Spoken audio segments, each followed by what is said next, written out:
Are you ready? Stand by.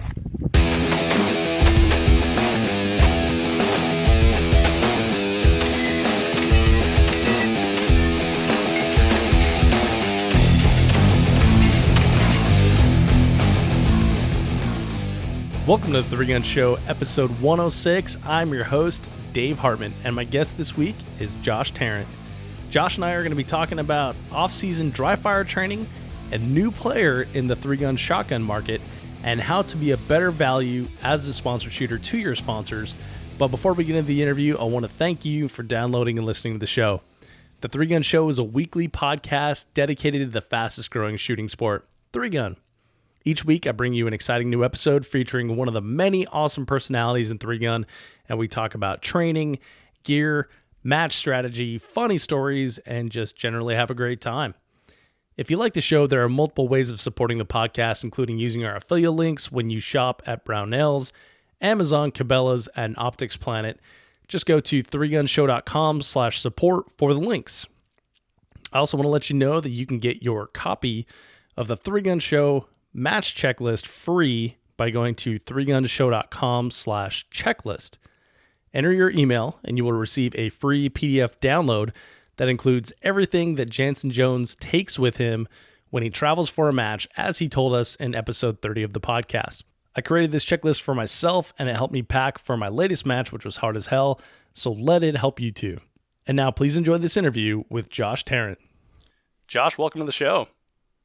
Hey, Dave. Thanks for having me. Really appreciate it. Happy to be on the show. Well, I'm excited to have you here, Josh. You and I have run into each other a lot this year at Rock Castle, the Three Gun Nations Eastern Regional, and then just recently at Hard as Hell. So we've gotten a chance to get to know each other here, and I've seen a lot of stuff coming from you off-season practice. So I'm assuming that you are located in a snowy, cold place. I am. I'm currently up in Northeast Ohio, just outside of Cleveland. Yeah, and you guys are getting dumped on with snow right now. It's freezing cold. Can't make it to the range. Yeah, it's a little painful to go to the range right now, and just got to figure out what you can do in the house, and then what days you can bear it to go outside and deal with the elements.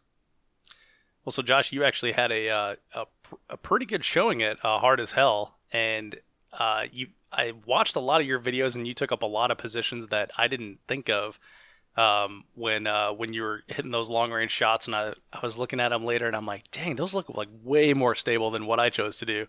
And so that contributed to your good finish. And so you've had a couple of years in three gun here, but let's take it back a little bit and talk a little bit about you and who you are off the range. Give us an idea of what Josh does when he's not shooting.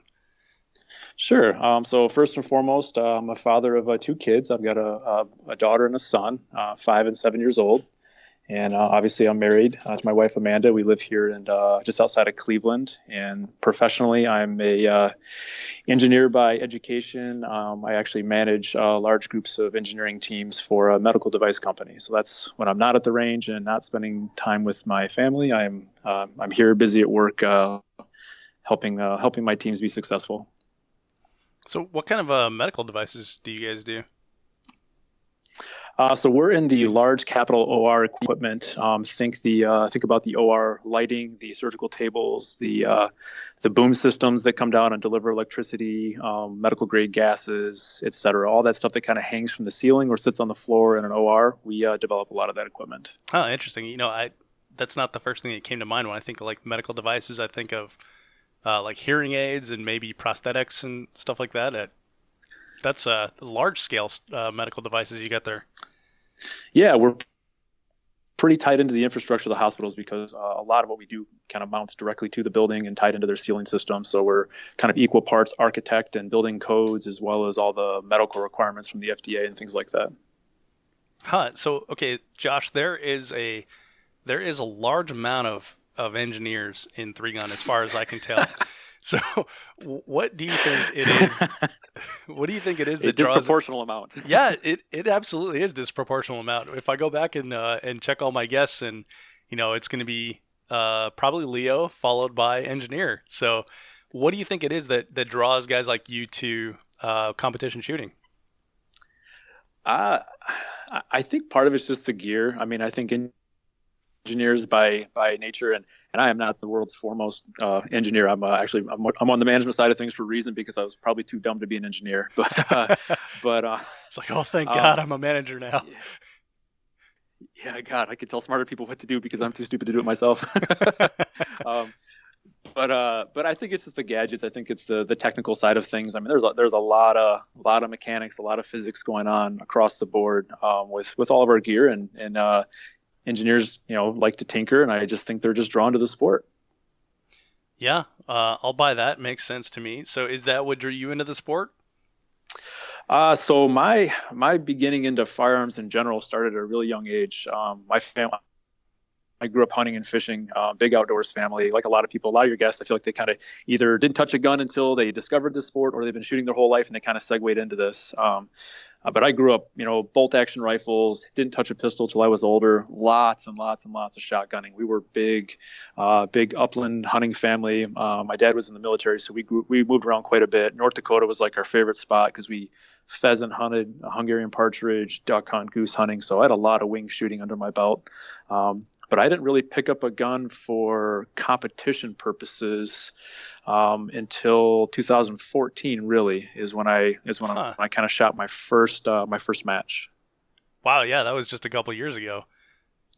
Yeah, so we had an executive at where I used to work back in Southwest Michigan in Kalamazoo, who was a 30-year IPSC USPSA shooter. So he got me and a buddy of mine, Keith Banke, who's actually my teammate now, to come out and shoot an IDPA match. We both had, pistols that would work. So we kind of showed up and we shot one IDPA match. And then he's like, hey, check out USPSA if you like IDPA. And we shot a USPSA match, and we were hooked. So right away, we're trying to figure, okay, where do we go from here? And we stumbled across some video footage of 3-gun. And I think that was probably May of 2014.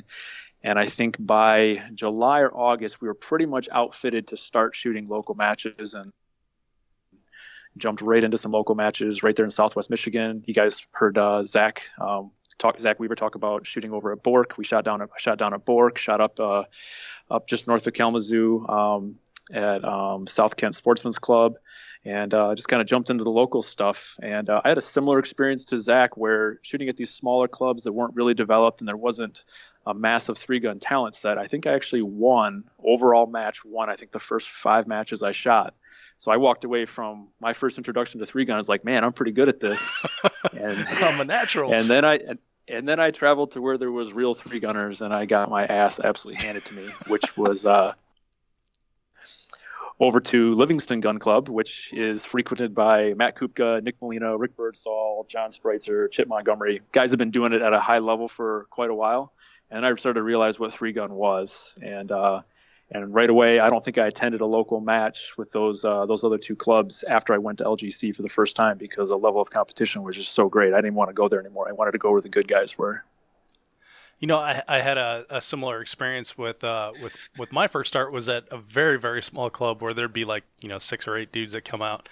And once I found Weld County Fish and Wildlife, which is where I shot the bulk of my local matches in Colorado, it was the same thing. I was like, dude, these guys are like rock star shooters, and they want to get better, and they're going to drag me kicking and screaming with them. Yep, exactly. So go to where the good people are. Don't go to a place just because you win, because you just won't get any better. Yeah. But your ego might feel good. That'll be nice. Yeah, I'd rather be a small fish in a big pond than a big fish in a small pond, personally. It's true. That's very true. Because at least then you're growing, and you've got some place to grow and go to get better.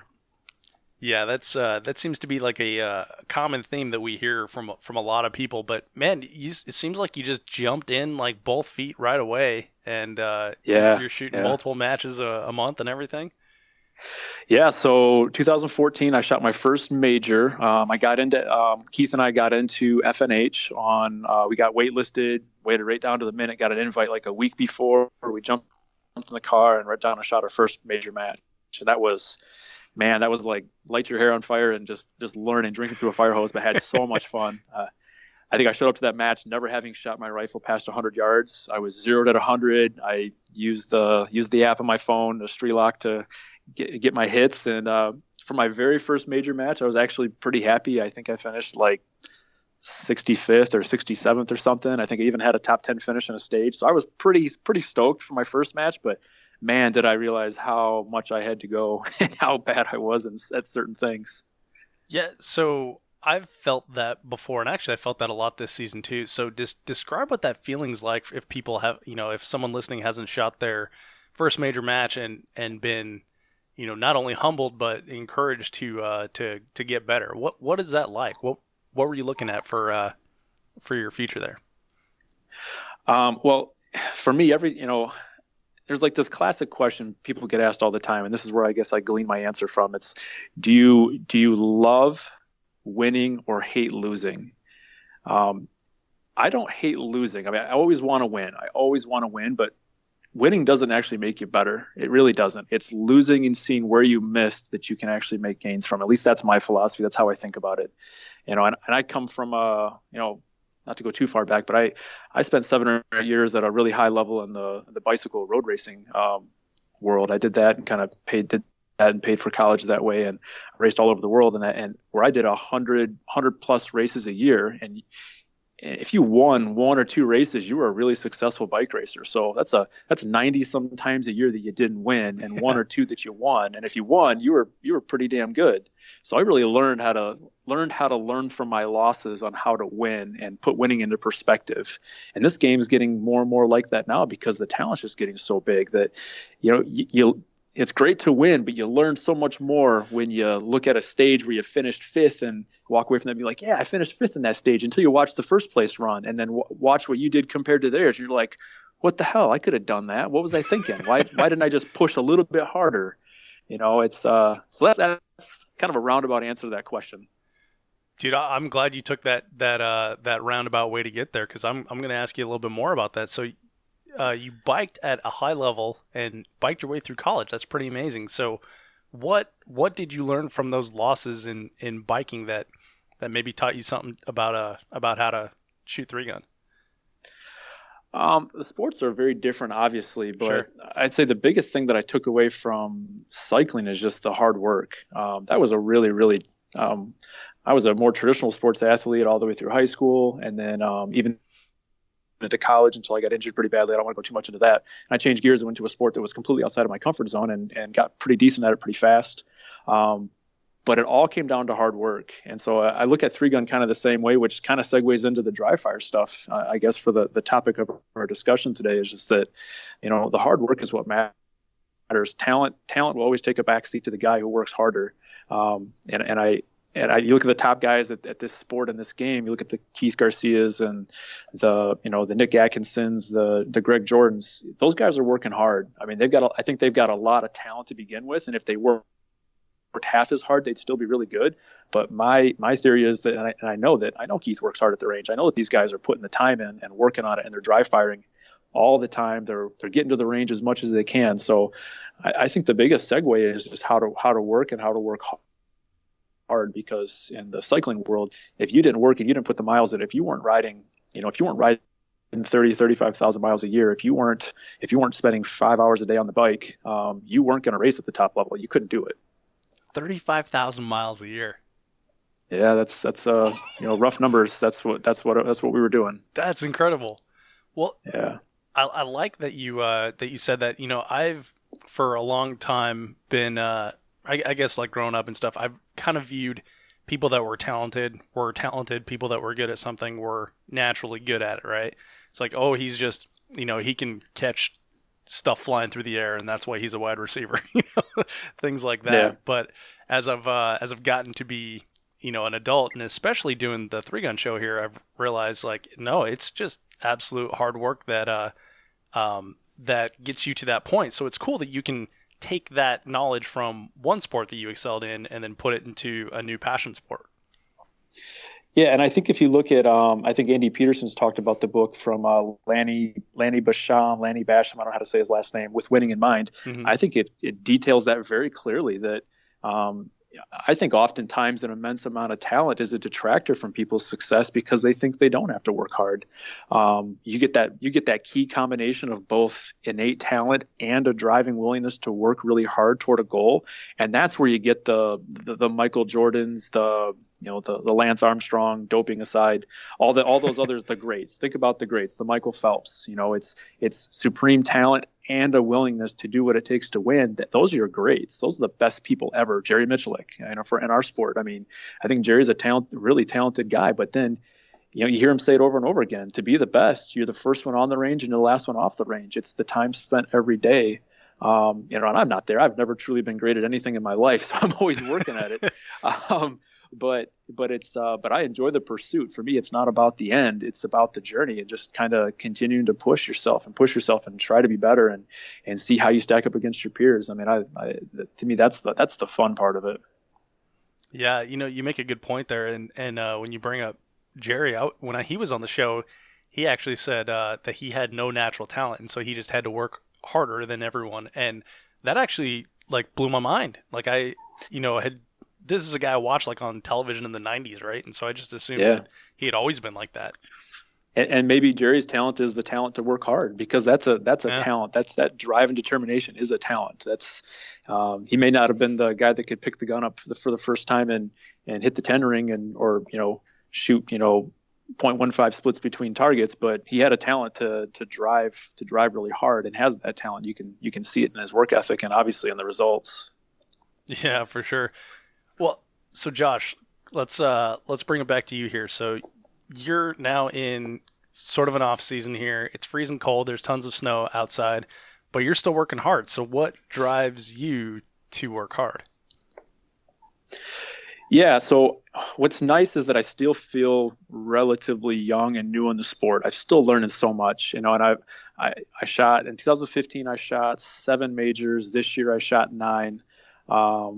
I met some of my goals this year. I didn't meet a couple of other ones that I really wanted. So I'm still hungry, and I reached this point. I had the same thing when I was in cycling as well. When I was still new and fresh and still really, really hungry for it, it was pretty easy to take little to no off season and just kind of get right back in and start focusing on next season's goals and start early and fast and furious. So yeah, that's kind of the approach I'm still at. I'm still kind of in that mental state. Plus I ended on a really high note. I mean, I walked away from Hard as Hell. That was the best match I've ever shot. I had so much fun at that match. I don't know if you had the same experience, but I will shoot that match every year they have it because it was so much fun. Yeah. So I walked away from that having a pretty good result. I had a lot of fun. So that left me pretty charged up for the season as well, and just ready to kind of get 2018 underway or 2017 underway, and just and start to work on the things that I know I need to work on.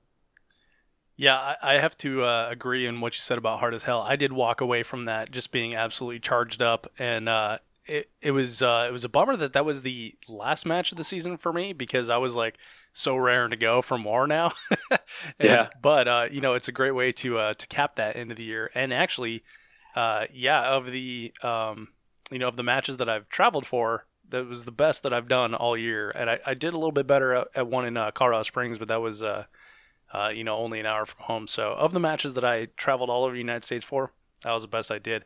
But I think a lot of it has to do with what you're talking about, is I just let that fun happen and treated it like a good time. Yeah, I learned something about myself too, and this is more the mental side of things. I went into that match with 0 expectations. I had not shot, I think there's probably three matches a year kind of on the big calendar that are considered like higher physicality matches. I think Blue Ridge, Ironman, this one, Hard as Hell.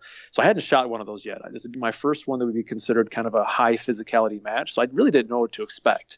So I came into it with no expectations whatsoever. When I show up to a regional and I get an idea of who's going to be there, I've got a pretty good expectation of myself and what I'm going to do. I know that if I shoot my game, I can shoot my way into a top 15, maybe a top 10 finish, depending on who's there, depending on how well I do. But going into this, I had no idea what to expect. So with that pressure off of me a little bit, I just let myself have fun, and I totally bombed some stages. I think I walked away from that match with like, I think there were 14 or 12 or 14 things I did on the clock that I've never even done before. So there was a lot of learning on the clock, which is not the time you really want to learn how to do certain things. Yeah, so yeah.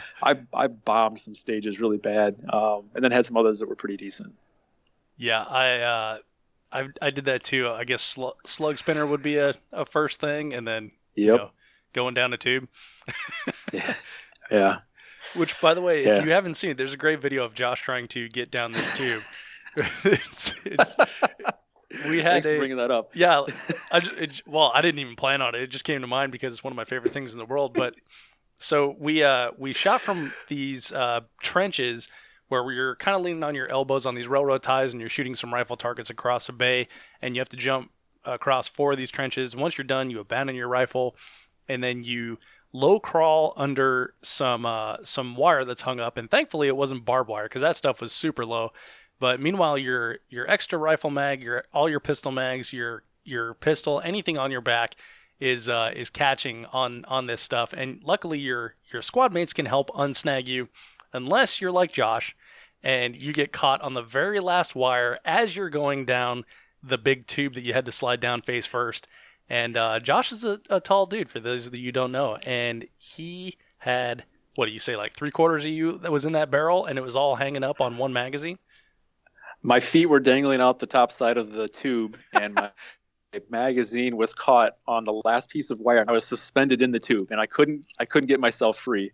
So all you see is my feet just dangling on the camera until I think Jay Carrillo was taking the video for me, and he comes running back around, and my squad mates were awesome. They just like descended upon me. They're trying to pull me out of the tube. They finally released the TMMS clip on my pistol mag. I go tumbling down. I stand up. My gun belt just falls off and hits the ground. I've got no shotgun shells. Everything's laying on the ground. People are handing me shotgun shells in the wrong orientation. Thank you, Brian Ray.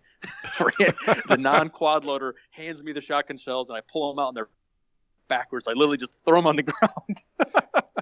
It was the best part of that though is I heard about this from Ray and Vought before I actually saw the video, and that's why I was pressuring you to put it up on Facebook, because I wanted to laugh as hard as I laughed when they were telling me about it.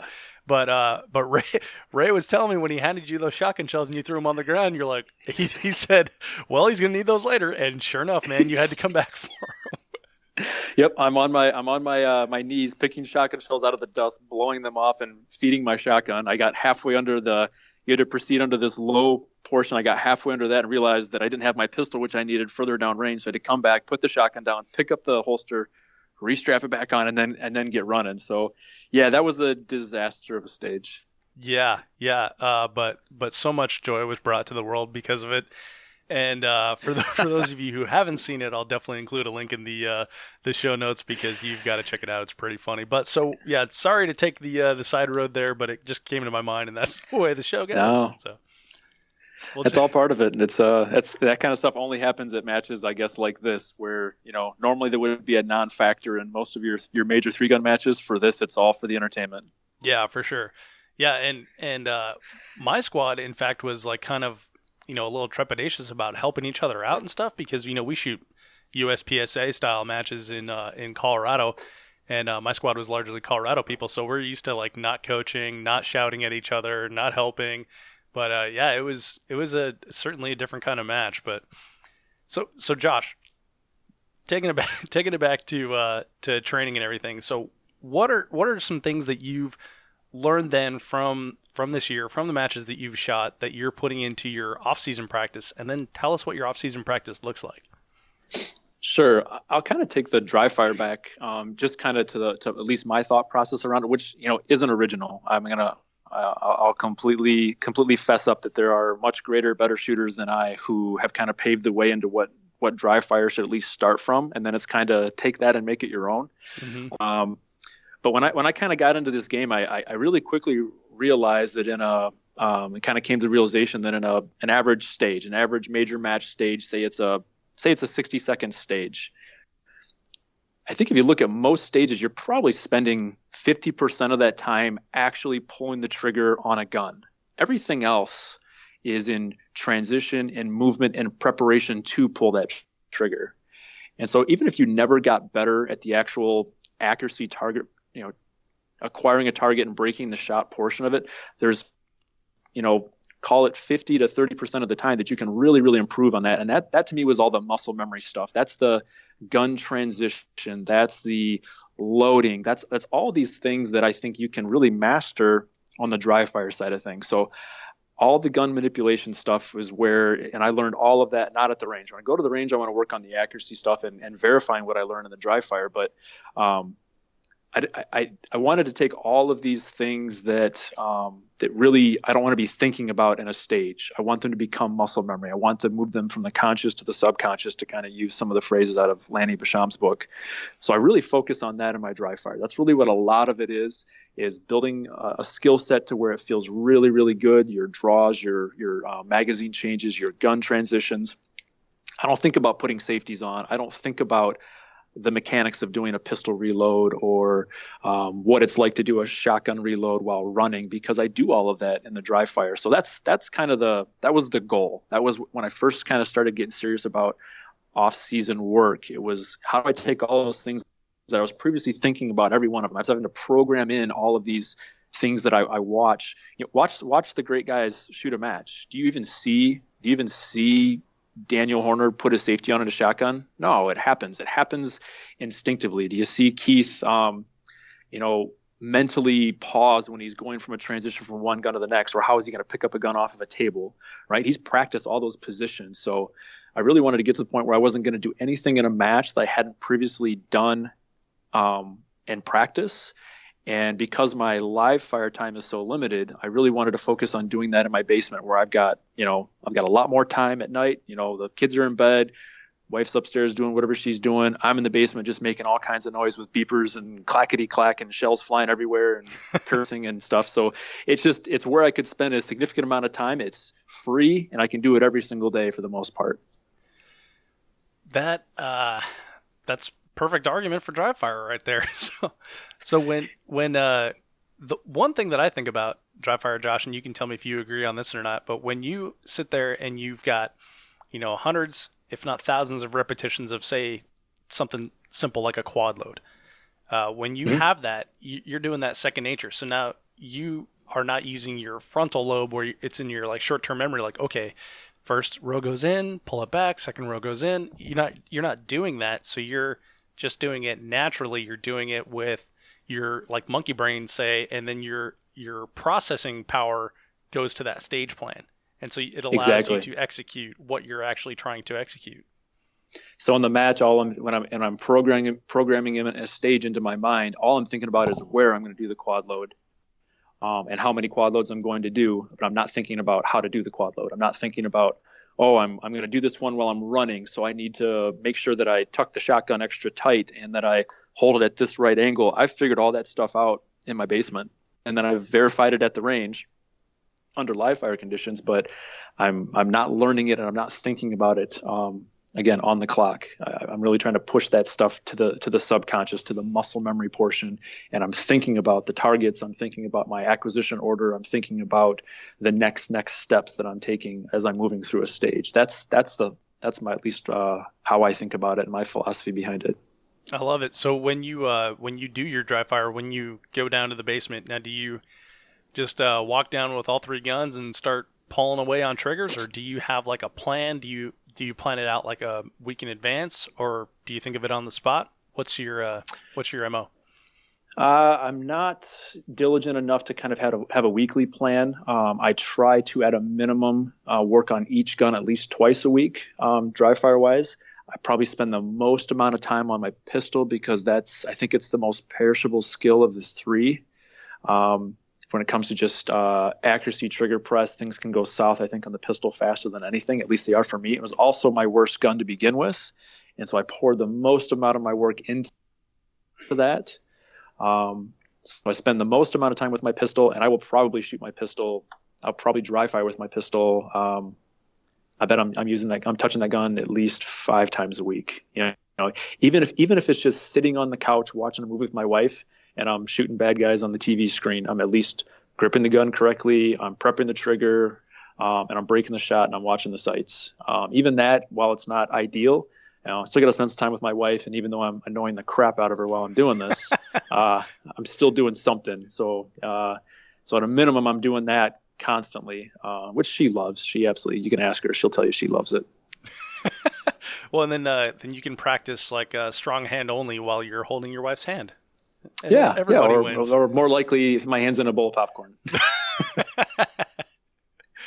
So you said 5 days a week you're touching your pistol. What does your training regimen look like as far as like frequency? Yeah, so I really try to do something every day, even if it's just for 10 minutes. Even if it's a tight scheduled night, we got, my kids are 5 and 7, so sometimes we got activities, or I travel a fair amount for work too. So oftentimes if I'm away from the office, on a flight for work, wherever, I'm in Europe a lot, I'm on the West Coast a lot. I'll sometimes have to go 4 or 5 days without anything, which usually drives me crazy. And I can often be found in my hotel room by myself, ghost running stages with imaginary weapons in my hotel room like an idiot. So nice. while I'm not actually touching a gun, my mind is still there and I'm still thinking about stuff. But so when I am home, I try to, even if it's just 10 minutes a day, I think it's a pretty simple and easy sacrifice.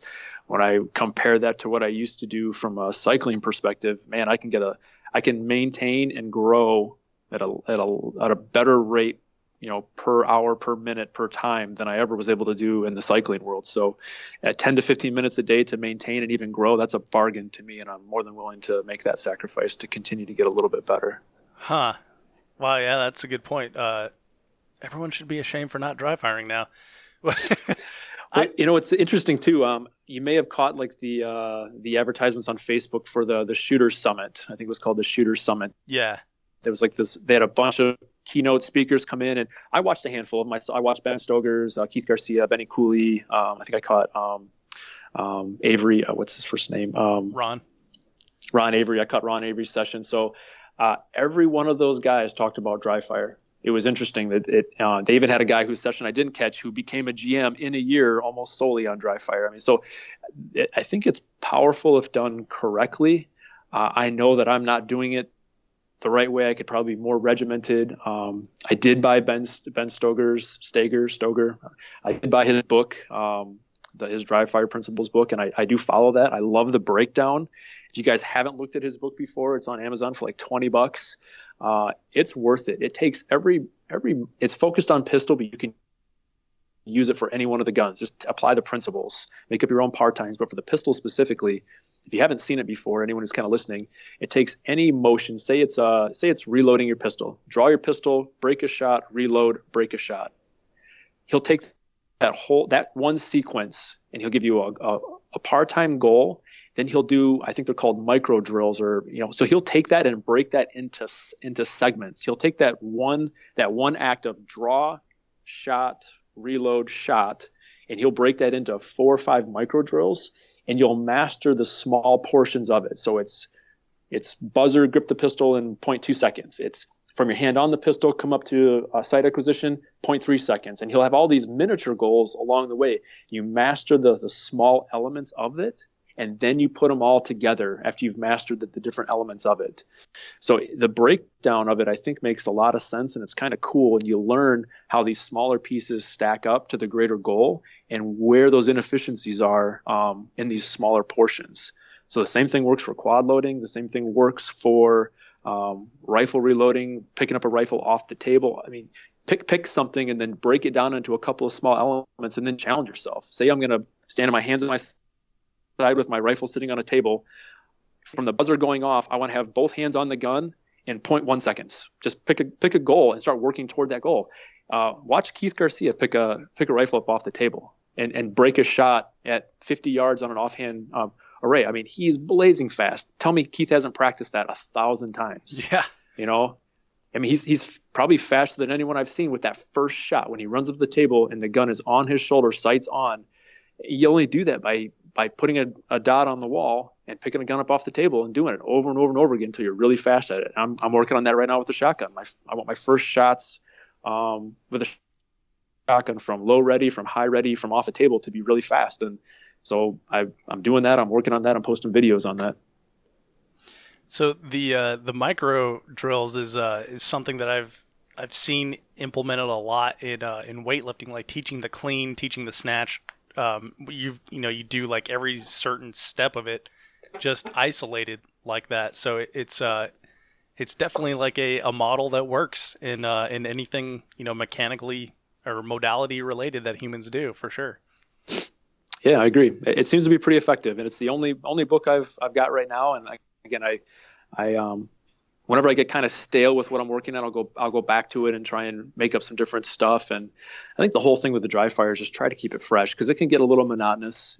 Just try to think of different ways, different things to do. And it's one of the reasons why I like this social media stuff, is I feel like it kind of builds. It can build in the off season with ideas. I mean, Keith's always throwing stuff out there.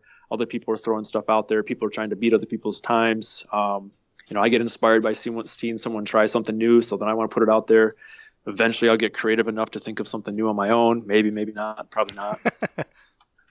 Well, and the cool thing is it creates like a conversation, and there's been a lot of challenges that I've seen too. Of like, now people are all going to do the same drill, and they're going to post pictures of it on or videos of it on Instagram and stuff like that. Yeah, it's fun. Keeps it interesting. Yeah, it certainly does. It's my dog rustling around if you hear something in the background here. But That's right.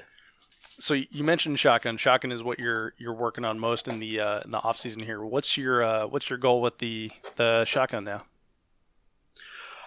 So shotgun's always been one of my favorites. I think it's probably the gun that I'm naturally the best at, which is weird because it's oftentimes either my single greatest stage or it's my single worst stage in a match, because often I think I get a little overconfident and try and go too fast with it. So keeping myself metered when I put the scatter gun in my hand is something I'm continually working on. But it's a pretty cool opportunity right now. So I signed on with Iron City Rifle Works right at Pro-Am this last year, and we're working with Jason Williams and love his bolt carriers. They're a super cool product. They're doing something a little different there.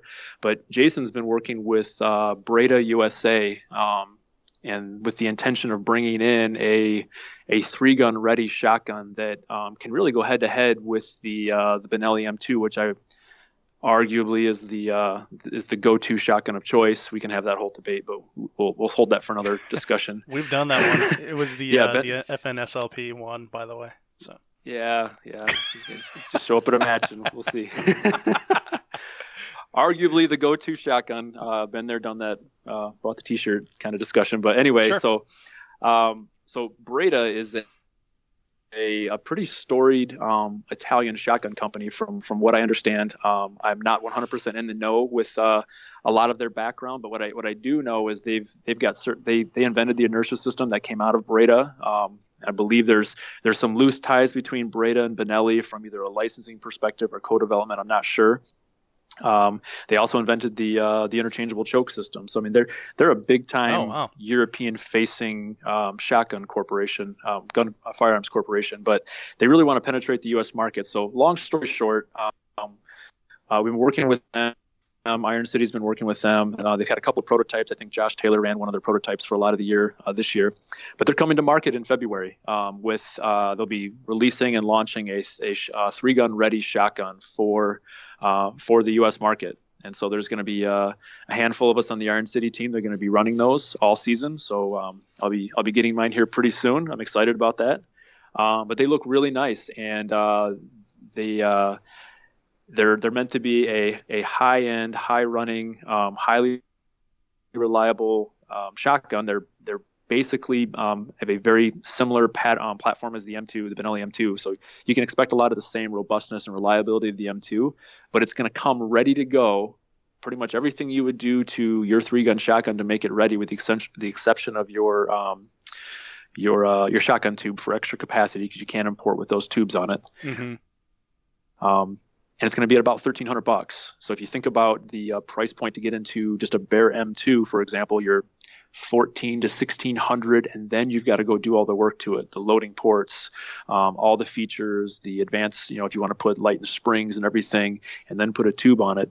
I know I've got roughly $2,000 into mine to get it ready to go for 3-gun the way that I want it. Jeez. Here's something at $1,300. You got a high quality shotgun pretty much ready to go. You put a $75-$80 TACOM extension on it, and you're or Nordic or RCI or what have you. I'm a TACOM guy, so I say TACOM all the way. But off you go. You're ready to rock and roll. Cool. Well, it actually sounds like you're pretty pumped about it. Yeah, it's an exciting opportunity. I'm excited to see how it does. I think it's gonna make some waves. I think it hits that right price point as well.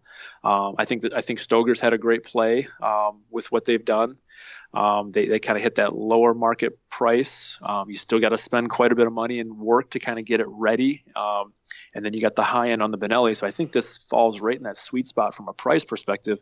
But everything that I've seen in the prototype that I've shot, and then everything I've seen of the production one coming down the line, I don't think we're sacrificing anything on quality here. So I think it's a real bargain. That's pretty cool. So then, how do you plan to integrate that shotgun into your game then? Because anytime you switch guns, you got to get used to something new. There's all that neural synapses you have to reprogram and stuff like that. I didn't want to say muscle memory, but there's all the things that you know about your Benelli that you now have to change for a new shotgun. So what are you going to do when that shotgun comes? Well, neural synapses was a heck of a word to throw in there, so kudos to you for that. Thanks. Yeah, so you're right. Anytime you integrate something different in, it takes a little bit of work. First of all, I need to get one in my hands and kind of see. First and foremost is kind of going to be the quad loading. How does the port feel compared to the one that I'm used to? Is there any differences? Things I need to adapt to. Also, kind of seeing how it patterns with slugs. I know that Breda is known for their handmade barrels, and they're supposed to shoot just like laser beams. So that's part of their big reputation, from what I understand, is hand built barrels. Huh. So my expectations are it's going to shoot slugs really well. The Benelli shoots them like lasers and does a really good job. So I'm expecting the same out of this. But a lot of it be kind of assess and see what's different. And again, not to go back to the bike racing thing, but when you get a ton of reps on something, you start to note and become very comfortable. You start to notice the slightest of changes, and they can be a little challenging. So we'll just have to see how it goes. But I'm confident what I've seen so far that it'll be a great shotgun for me this year. Cool. The changes you were talking about, slight changes. A lot of people will go from like a plastic pistol to a 2011 and end up having some growing pains on that. I myself am moving from a Mossberg 930 to a Stoeger M3000. So now we've got safety in the wrong place, and there's or in a different place, and there's like all kinds of other buttons to get the shells to come out and stuff like that. So yeah, it definitely does take some getting used to when you change up something in your kit. It all comes down to reps. I mean, you're right. I started with the JM, and then when I went to the Benelli, I was like, man, the safety's in the wrong place. That Stoeger, even though I didn't like anything else about the Stoeger for the most part, I did like the safety. I thought that was one of the best features on that gun. Or the Mossberg. On the Mossberg, I'm sorry. But the way I fixed that issue was, I put a dump bucket in my backyard, and I transitioned from shotgun to pistol probably 600 times in a single day, to where it just became muscle memory as I was dumping that gun. The safety goes on, and now I don't even think about it. I don't even remember if I did it or not. Yeah. But it's just the repetition. Yeah. So dry fire, getting those repetitions in, super, super important for no matter what you're doing. Yeah, I think so. So, Josh, you're shooting for Breda, is that right? Breda. You're shooting for Breda now, and Iron City and TACOM. So these relationships that you've created, it seems like they're growing and expanding as the years go on. Yeah. I really enjoy the promotion part of stuff, part of the game. I think being a sponsored shooter, there's a lot more responsibility there than I think new shooters really realize, and you put a lot of time into it. And I don't want to say that you don't get anything out of it, because obviously you do. But there's a lot that comes along with that. There's a lot of responsibility. There's expectations. There's the good and the bad that come along with it. But I really enjoy it. I like the promotion of good products, and I have only ever accepted sponsorship and accepted agreements with product that I've gotten to try first, believe in it. Oftentimes I've gotten sponsored by companies after I've pretty much gotten all the gear myself and paid for it. But I like they saw that in me. I saw that in them. I like their product, and let's see if we can do more here. So I like that part of it. I think it's exciting to help people step into the game, create a pathway for them, use some of your relationships to help some people out. Something else I've done is I've kind of stepped into sponsorship. I've taken products off my guns, put them in a box somewhere, and I'm running new product on my guns. And then when I meet someone along the way that's trying to get into the sport, maybe they're struggling with kind of where to begin or a little flex for funds, that's a huge opportunity for me to just give stuff away. Just here's you're running an old Delta ring, on your AR-15. Here's a Sequence Precision free float handguard that I won. It's a 13-inch that I'm probably never going to use. Don't really want to sell it. Here you go. You can use that. Take it and go. My old Nordic extension that I purchased when I first got into the game, when I signed on with TACOM, Tim sent me his awesome new extension that he came out with last year, his Extreme extension, and I gave the TACOM one to a guy who was looking to get started. So that part of it and the giving back is one of the things I like the most about the sponsorship side. And then also being able to influence what matches they sponsor and pushing some of my sponsors to check out the local stuff, like the Michigan State Championship match that Matt Kupka and Nick Molina put on.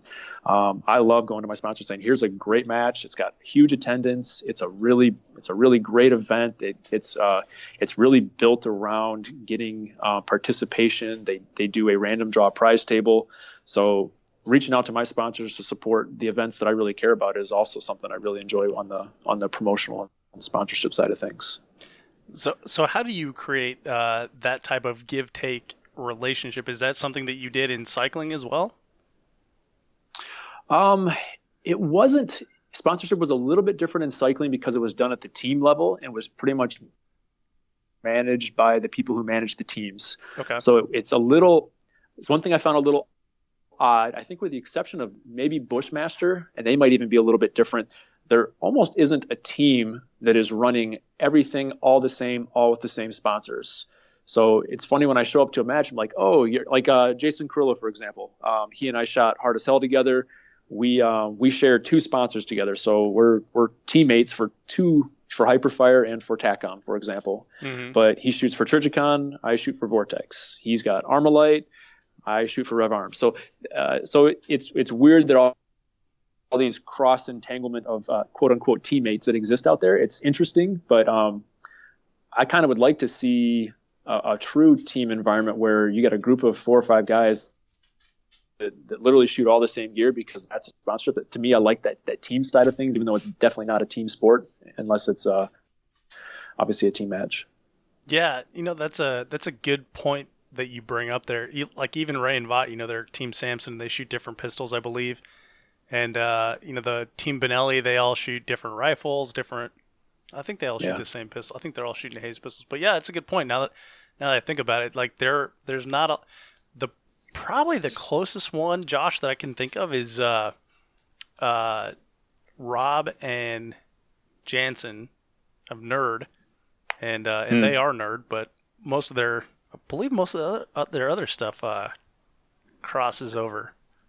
Huh, that's a good point. So it's interesting as a Vortex shooter, for example. I mean, I've got teammates who I've not even met before, and guys who fly the Vortex flag that I don't know who they are, didn't know they were quote unquote teammates. So it's interesting how cycling does how shooting does the sponsorship promotion piece differently than some of the other sports do.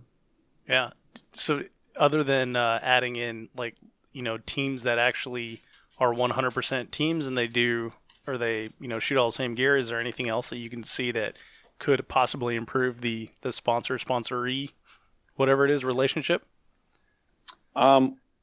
Ultimately, I think that with the wild success of 3-gun, and then how many and how many people that are out there shooting this game with a large portion of their time and their personal investment, I think we're going to start seeing some of the commercial side, some of the sponsors backing away. I think shooters are wanting more and more, and there's more and more of us.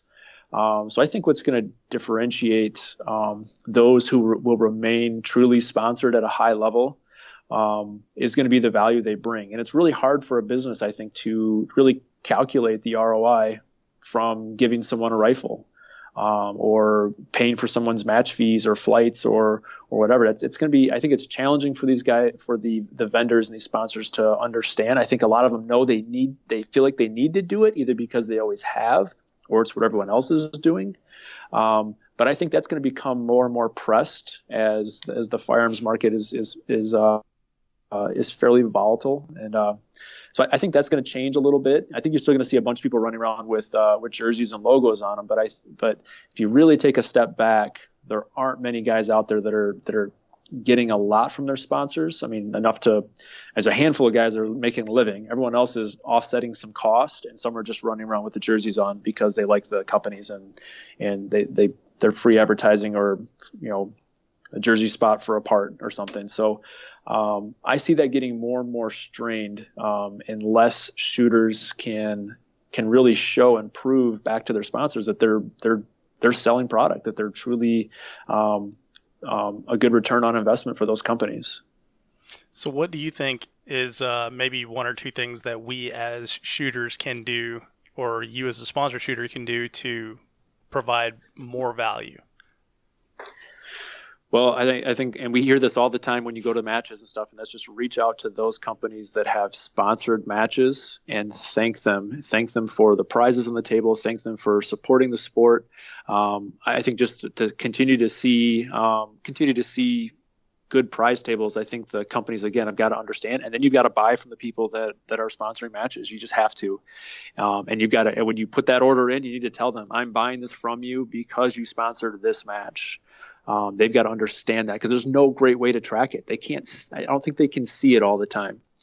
And as a sponsored shooter advocating for your company, I think they've got to see that you're actively selling product, that you're generating sales as a result of your stewardship of their company, and the way you promote it and how you work with people. I think those things are key. And I think probably the thing they care about the least is actually your match performance. I mean, I think they like it when you win. They want you to win. They want you to be a successful shooter. But I think there's a lot of guys out there that move and sell a lot of product and are good advocates for their sponsors that aren't necessarily winning matches and some of the top names. So there's a lot to be said for that as well. Yeah, I totally agree there. And from like just the regular guy perspective, I think letting companies know that you're purchasing from them because they sponsor matches, I think that goes a long way, or at least I hope that goes a long way. I always include that in the the special notes portion of it. I'm making this purchase because so and so told me about this product, or because you sponsored X match. I always try to make that part of it clear, so they, I don't know, part of me hopes that like maybe they're like, hey, it's working, or well, let's do it again next year or something like that. Yeah, there's I don't sit on the commercial side of things. I don't work for the firearms industry, but there's a certain amount of visibility they have to maintain to be relevant. But where's the line between visibility and giving away so much stuff that's not returning on a profit? And I think that's for each company to kind of decide where the line is, but it's definitely on the shooter's shoulders, I think, to understand how they can do that best for their organizations they represent. Yeah, it's interesting that you bring that up, Josh, about giving away stuff to stay relevant. It's got to be unique to this sort of industry, because you can't just go buy an ad on NBC or put something in Time magazine or whatever, and get a return for it as a firearms company, because or like the black sheep in the mainstream media sort of thing. Yeah, I think it's a little specific. It's a little bit different, but I'm sure you can get some maybe a future note for you and your show is kind of reaching out to some companies and kind of seeing what their thoughts are in the future. I mean, you ask this question all the time, kind of the future of 3-gun. And I think that's one of the things that we're going to, again, I haven't been in it that long. This is all just my opinion. There's far more versed individuals than myself that can speak to this. But I'd say in the 2.5 years that I've been going to matches, the prize tables are getting smaller. But the match volume, the number of matches is going through the roof. I mean, there's 23, 24 majors on the calendar. I mean, the number of firearms organizations hasn't increased, or at least the number that are willing to contribute to this game. So I think naturally it's going to get thinner if we're going to continue to run this large amount of matches every year. Yeah, and that's a good point. And the amount of matches is, I think, growing faster than the amount of shooters. And granted, both are growing pretty fast. But I walked up to Blue Ridge the day before the match and was able to get a spot because it wasn't completely sold out. And you couldn't have done that 10 years ago or 5 years ago. Yeah, I hear that one doesn't fill up because it's a hard match and a lot of people just don't like to shoot it, even though I've heard it's one of the top, probably the best match of the year from a lot of people. But that's one thing I heard about that one. But I haven't shot it yet. That makes sense. It's on the calendar next year. Nice. Well, watch out for stumps. Ask me how I know. So I saw the video. I felt really bad for you. You hit the ground like a rock. Oh God, yeah. Well, I was moving, but I was definitely gravity assisted. So, but. So Josh, this is a good time to ask you: do you have a most spectacular disqualification story? You know what? I've got a nice wooden desk in front of me here, but I have not been disqualified from a match yet. I have two where I probably should have been disqualified, but by the good graces or luck would have it, it hasn't happened yet. One of them was. Actually, you know what? All three of them involve a shotgun, believe it or not, as I just talked about my favorite gun. Yeah. They were pretty close. I very clearly broke the 180 at FN last year, but it was in a direction that the 180 was pretty arbitrary and wasn't an unsafe act. So he just yelled muzzle, and I flipped the shotgun back. And he said, yeah, you were well past it, but there's nothing but woods out in that direction, and he had birdshot on it, so he let me go.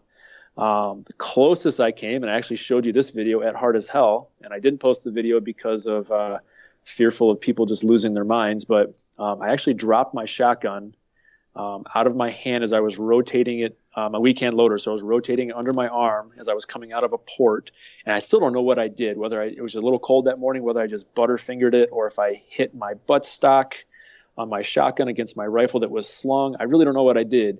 But basically, the shotgun spun out of my hand, went straight down on the nose of the extension tube, the loading tube, and then I reached down with my left hand and snagged it by the trigger guard. Managed not to pull the trigger, picked the gun back up, and kept going.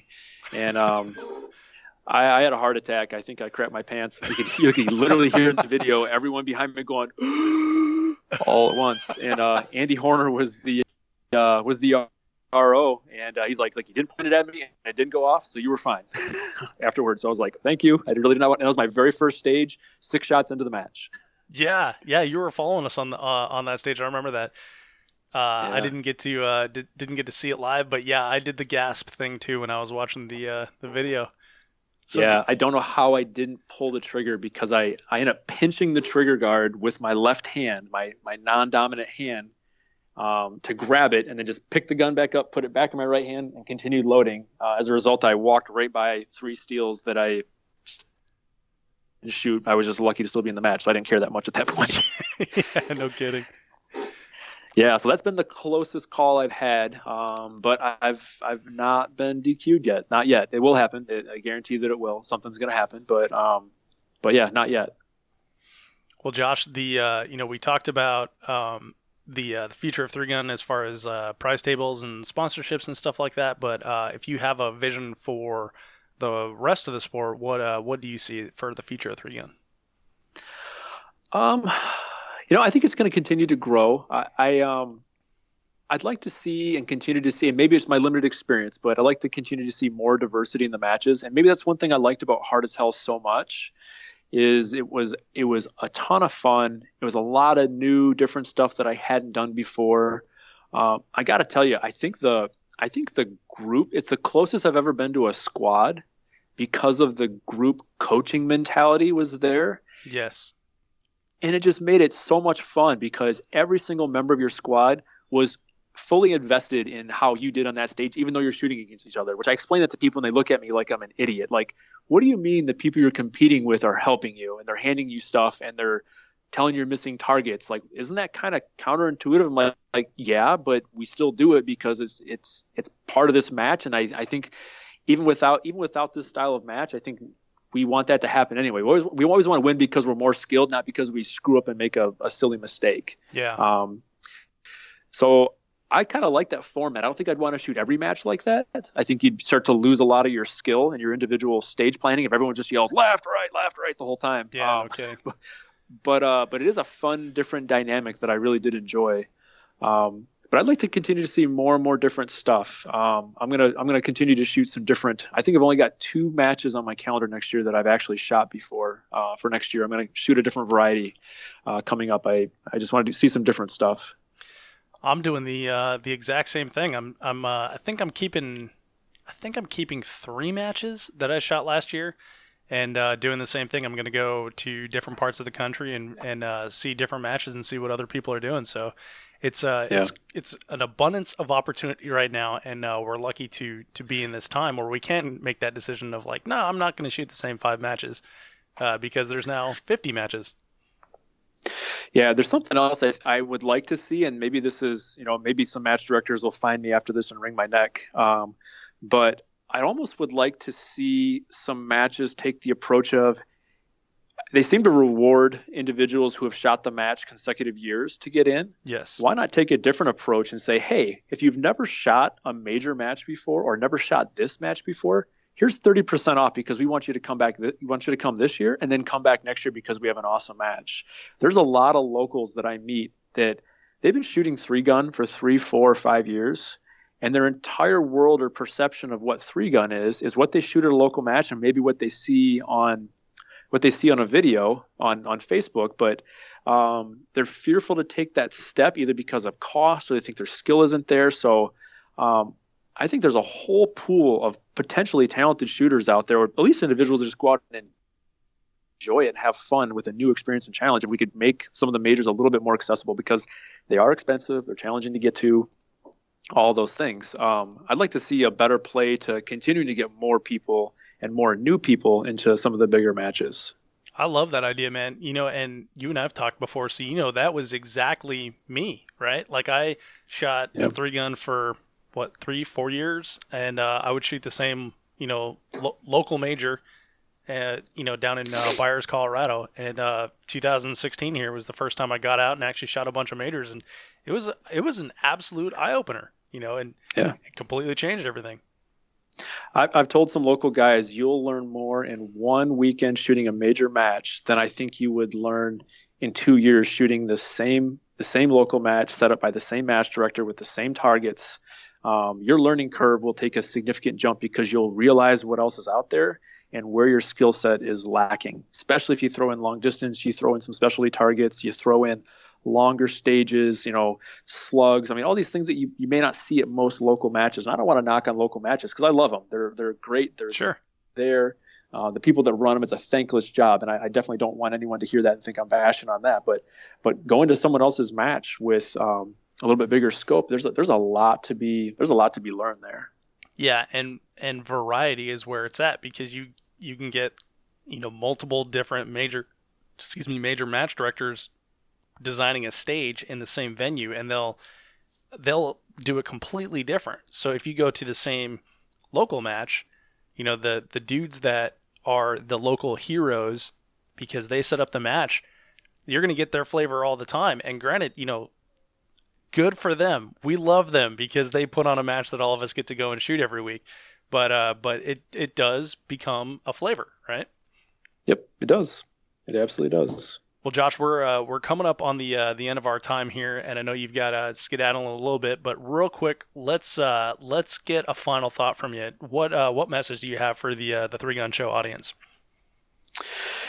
Yeah, so I kind of said this earlier, but I'll kind of reiterate it. I really believe that hard work, not necessarily talent, is what breeds success. And it's not always about the destination. It's the journey along the way. So, while, again, I don't think I've ever truly been great at anything in my life, I think the journey of trying to become great is where you kind of you get all the calluses and you get the bumps and the bruises and the scars, and you find some success along the way with your own learning. So that kind of comes to my mind when I think about this sport and really anything. I love it. Josh, that's a great final thought. Man, I really appreciate your time and taking a few minutes out of your day to sit here and talk with me on the show. And I appreciate you and what you're doing out there. And thanks for being on the show, man. Thanks, Dave. Thanks for having me. I hope you enjoyed that interview with Josh Tarrant. What a great message Josh has there. Hard work trumps talent every time. It is something that we hear frequently on the show and in the shooting sports, and for good reason.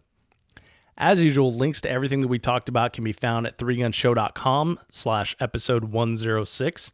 And I have a challenge for you. I want to hear your favorite dry fire drill. So put it in the comments on the website or on Facebook or Instagram if you prefer, if you're into those better. I'm at 3Gun Show on both, so don't hold back. Share your drills with the community, and let's see if we can get a good dialogue going here. So while you're there at the website, leaving your comment, get your copy of the 3Gun Show match checklist at 3gunshow.com/checklist. Now, I have a couple reviews to read from iTunes.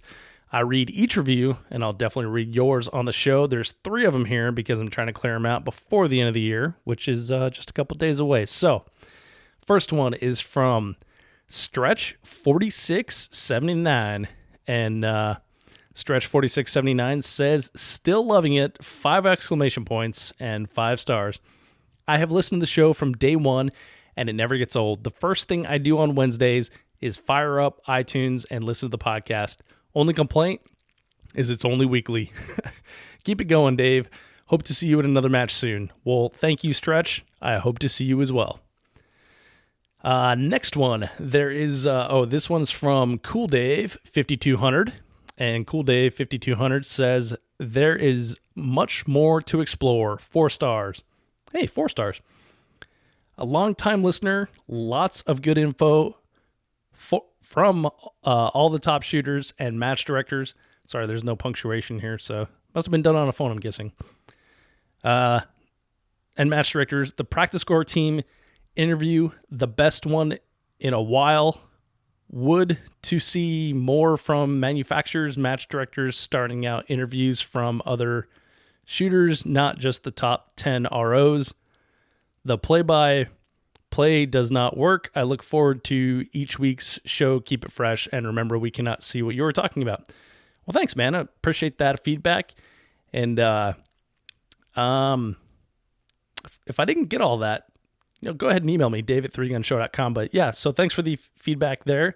Next one is from I'm Sob, IMSSAABB. I'm Sob says, "Thank you, Dave!" Exclamation point. 5 stars. This podcast is extremely informative about anything and everything 3Gun. Just listening to this podcast makes me want to shoot a match and join the community. Dave's guests are always great, and Dave keeps the conversation interesting and informative. Thank you for producing a quality show with great info. Well, you're welcome. I'm totally glad that you appreciate it, and it's great to have you listening. And yes, you should shoot a match. Go for it. So that brings us to the end of the last podcast of 2016. 2017 is going to be awesome, so stick with me here. Lots of great stuff coming down the pipe. So thank you, as always, for downloading, listening, and subscribing to the show. I'm Dave Hartman, and I'll catch you next year.